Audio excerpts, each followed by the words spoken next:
Mr. Young here, quick video on design principles for GraphCom. You can see the list coming up here. I'll cover most of them, but there'll be a couple you just need to read up on yourself there from this list. So with design principles here, we've got a few to go through. I'm not going to go through all of them that you saw on the list just before, because I'll be going for this video going for like half an hour. It's going to be long enough as it is. I'm going to try and whittle it down to the concise details though. I've also put advanced higher in here as well because it's relevant to advanced higher, so don't worry about it if you're just starting to study higher and you look at that. So the first one is, I think they go through in alphabetical order just to keep things nice and organised. So but for balance, you're looking at three different types of balance here. You're looking at symmetrical, asymmetrical and radial symmetry as well. So symmetrical is quite easy because it's even on both sides, isn't it? So when you're looking at something as something symmetrical on both sides of the document, when we're talking about that, as I've mentioned before, we're looking at kind of advertising posters or leaflets or flyers.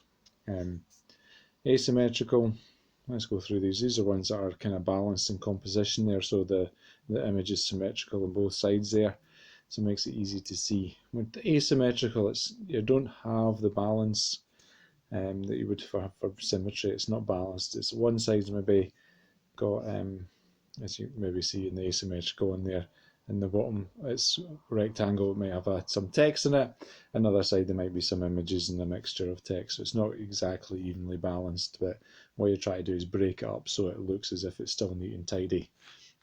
So you can balance it in composition there, looking at the actual image and doing a symmetrical balance like that. An asymmetrical balance, you can see here, you've got your kind of column on the left with the pictures, all kind of in a nice and neat in alignment with each other, and then you've got the two columns of text as well, and you've got a nice bit of white space. Now for white space, you'll come across that it's just an area for a person who's reading your document or reading the poster or flyer to kind of have a place for their eyes to rest. Especially if there's quite a lot of information in there, so there's a wee bit of white space down the bottom kind of rectangle bit in there. So it's important to have information in your something that you're creating, as well as leaving space as well around the information, so you don't have to have it all jam-packed in. Radial balance really means that it's coming from one point, and if you look at this, all the lines are kind of going back to one point, like a one-point perspective drawing. You can see the images there as well, all travelling back to that kind of one point in the distance there.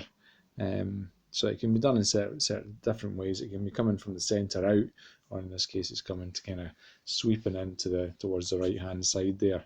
So it's another kind of way of being able to balance something as well. Most likely you might use a symmetrical balance, but it's good to kind of be able to know the different types of balances as well. And again, I'll put this PowerPoint up as well. I'll put this up as a PowerPoint. To create balance, you can see there's several different ways. So, being able to maybe use light and dark text there, or colourful visuals, as well as kind of darker bits of text, etc.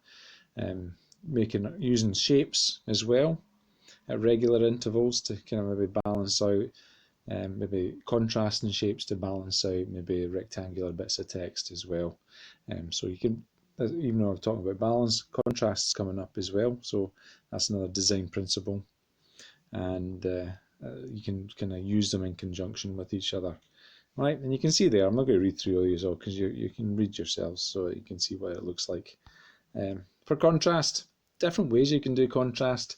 Easiest way is just to do contrast with size, something being big and small in the document. Maybe the main image that you're wanting to advertise is big, and then maybe something else is who it's maybe marketed for is a bit smaller. You can design, you can do contrast with different types of font or different types of type. So for different types of font, you could do ones that are kind of chunkier text, along with ones that are maybe more kind of fancy, free-flowing text. I know that some questions in the past have associated more kind of the kind of more free, fancy sort of flowing text to be kind of more kind of feminine text, I know it sounds a bit sexist, but that's the way they kind of look at it, and maybe the chunkier texts for more kind of formal occasions. You can contrast with colour, so size, shape, colour, texture as well. You can have something that looks rough and something that looks smooth. So you can see there just the kind of things I've been talking about there. And again, black and white kind of contrasting with those two. And you can do, well, that's emphasis, sorry. So you can see the contrast as I was just talking about. So it's just a lot of things I was talking about there. Emphasis, you might have come across this in National 5 level as dominance. It's basically the same thing, okay? And I'll probably get somebody on the line going, or somebody contacting me saying it's not the same thing, but pretty much is looking at the reader looking at whatever the biggest thing on the page is, and in this case, these people doing some sort of weightlifting. So like focusing on that. So looking at what is the most dominant thing on the page. So it could be a title. It's more likely to be a product. A lot of times when Apple release a new iPhone, it's the phone itself that people are kind of focused on. And what they'll do is, I know this is in the center here, but what they'll do is sometimes, or most of the times, they would put the product off center, either towards the left to the right, so your eye kind of travels across and is drawn to it. Having that in the center is a bit more kind of, well, a wee bit more boring, and it doesn't strike or get you visually interested in the actual document. Okay, so you can see there how to create emphasis, and these are all, like I say, design principles. These are all kind of rules that designers would use when creating a document. Some would do it just subconsciously. Some people are just sort of naturally drawn to being able to design and place things out neatly. Other people kind of have to work at it, and these are rules that you can use to, work at laying out information in a kind of orderly fashion. Last thing you want is loads of information on the page and it being very confusing. You want it straight to the point. You want it being able to, people to be able to look at it, be focused, and being able to know what they're looking at and get interested in it. If they don't do that, then you've wasted your time, or you have wasted your time. Yeah. Again, rhythm. Looking at kind of creating movement across the document. So it's looking at kind of the way you'd repeat things in your document here. So repeating colors, repeating columns of text, or different, like the same image or something, or the same color of font or whatever. So looking at that kind of repeating of color and shapes, etc., as it says down the bottom there.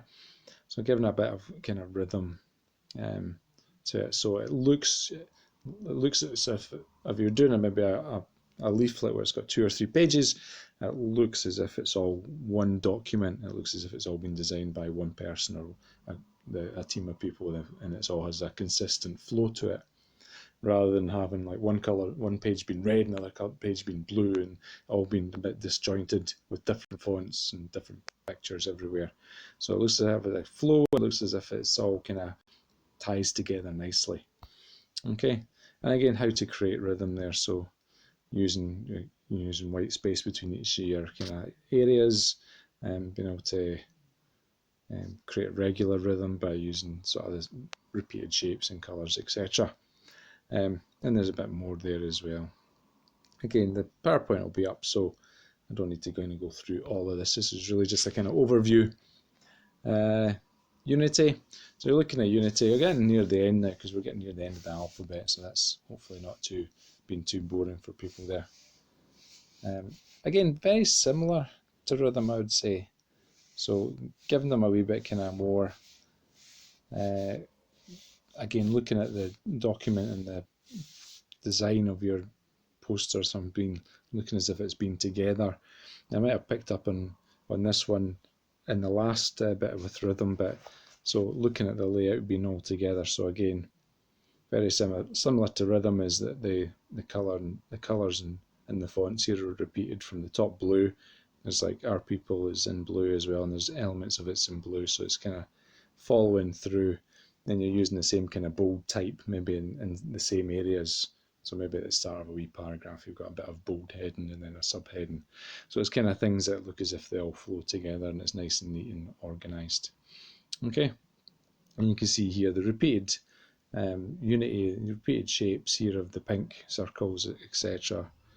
are sort of being Unity, they're not all different colours, and there's a nice border around the page as well. Or you could use a border around the page to kind of frame it a bit better as well. There we go. Again, Unity, principles with Unity as well. So using the same colour palette, repeating of a colour or shape or texture throughout, and using the same colour, or choosing visuals that share the same colour or shapes. So choosing images that have maybe similar colours to what you're using. But then again, you have contrast as well, so you can have images that contrast with your colour as well. Depending on how you play that, sometimes people can do it really cleverly, and sometimes it just doesn't work. You just have to see what kind of poster or design you're creating and to see if it works. Usually what you do is you create 2 or 3 different types of visuals to look at, and then narrow down on the one that you like. So there you are, Unity. And again, lining up things, this is to do with alignment as well, so it's maybe coming in soon. Lining up photographs and text so they're all in alignment. Proximity, it's just groups of pictures or elements of the document that are grouped together, or looking at making it easier to read and make it easier to find information. So maybe having the information all in one place in a column, or a couple of columns, rather than having it split over the whole page. And proportion, just usually looking at proportion in this, in any kind of document, looking at how you can have different sizes of text, different sizes of images, but to look as if it's in proportion. You can see the boy holding up the ball there, obviously shown off, and the eyes are drawn to the football, so you know it's about football. In this case, it must be in America, so it's soccer, and being able to kind of draw into that, and looking at even though the boy's slightly smaller because it's been taken from a shot from above, it's still in proportion. And it's all to do with finding the right image and placing it, and finding the right kind of fonts to fit in with the documentation, your post or whatever. Alignment, again, it's not just alignment of text here we're talking about, it's alignment of images. So if you've got images maybe going down the left hand side like we saw in one of the slides earlier, you can see that they're all in alignment with each other. So having alignment in text, having alignment in images, also having images that might be lined up with text, so maybe having a title and then maybe an image is aligned up to the edge of that title underneath, so it looks as if it's all nice and neat. Or having the page split up, so you've got maybe text aligned down the bottom that maybe explain a bit more about the company, and then maybe some text at the side as well that's lined up with an image. So it's not just about alignment of text. And that's it. So those ones, quick run through those. Hopefully found it useful. There's obviously the list at the start there shows all the different publications, all the different sort of design principles to get used to. Also the document that you've got, also you can read through the different principles as well and how to apply them, because we'll be using those principles to apply to your own graphic design, and also being able to answer questions on design principles. We'll still go through elements as well, but I can maybe pick up on design elements with later on. Okay.